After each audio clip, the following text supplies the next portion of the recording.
मरना होता प्रतिपल जलते। तो भगवान की कृपा कहो कि विस्मृति किए हुए है, प्रतिपल जलते जीना मुश्किल हो जाता। जो हमारे कर्म है अगर हमारे सामने रहते, जीना मुश्किल हो जाता। इसी जन्म के कर्म हमें चैन नहीं लेने दे रहे कि पूर्व के अगर जन्म जन्मांतरों कर्म जहाँ तो हाय हाय मच जाती, जीना मुश्किल हो। ऐसा नहीं कि हम वैराग्य धारण कर लेते, जीना मुश्किल हो जाता। भगवान कृपा करके पूरे को ढक दिए, वर्तमान को सुधार लो तो वो कृपा करके पूरे को आग लगा देंगे। ज्ञानाग्नि के द्वारा समस्त संचित कर्मों को भस्म करके उसे मुक्त कर देते। हम तो हम सर्व पापी विमुक्त से हम सोचा, बस वो बड़ी कृपा किए हैं। जो मतलब कितनी कृपा की है, कल की बात भूल गए।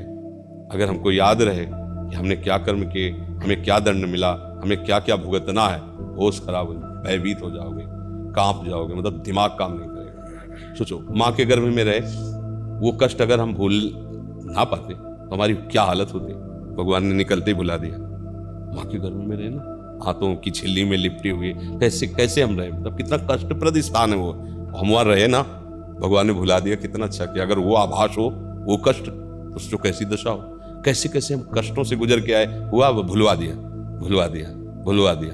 थोड़ा तो आनंद में रहे, अगर उसका चिंतन करेगा तो जल जाएगा, तू परेशान हो जाएगा, दुखी हो जाए। ये उनकी कृपा है और हमारे कर्म तो है ही है ना।